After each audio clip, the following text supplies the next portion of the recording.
Pero aabangan muna nila kung sino sa inyo mananalo dito. Kaya wag na natin patagalin pa. Let's vote in. Ranson and Isabel, let's play Family Feud.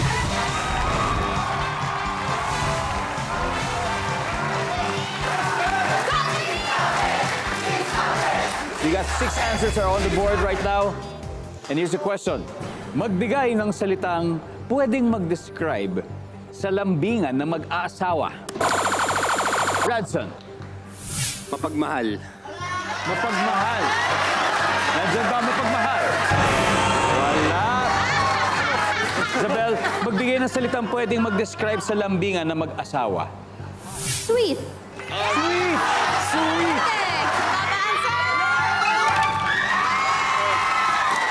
Isabel, pass or play? Play! Siyempre, play back. Balik muna tayo, Radson. Guys, no coaching muna. Sofia. Alright, Sofia.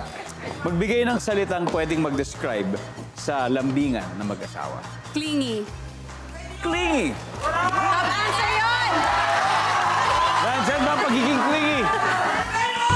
Wala! Julia, salitang pang-describe sa lambingan ng mag-asawa. Mapangasar.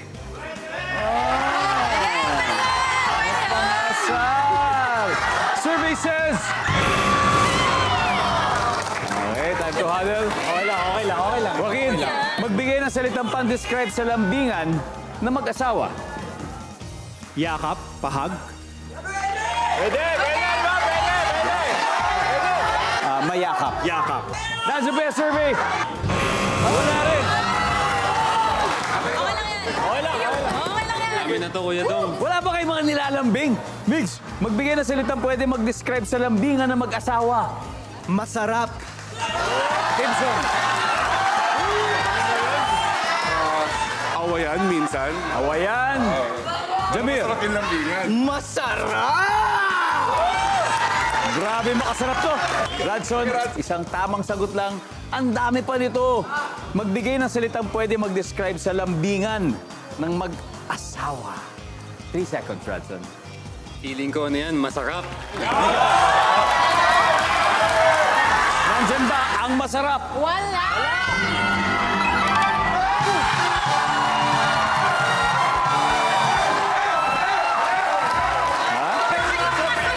Oh, let's see. Let's see kung ano yung mga... Ang dami naman na ito. Number 6, please. Number 5. Matagal, mahaba. Number 4. Mainit. Number 3. Humakot agad ng points ang Team Mark with 53 points.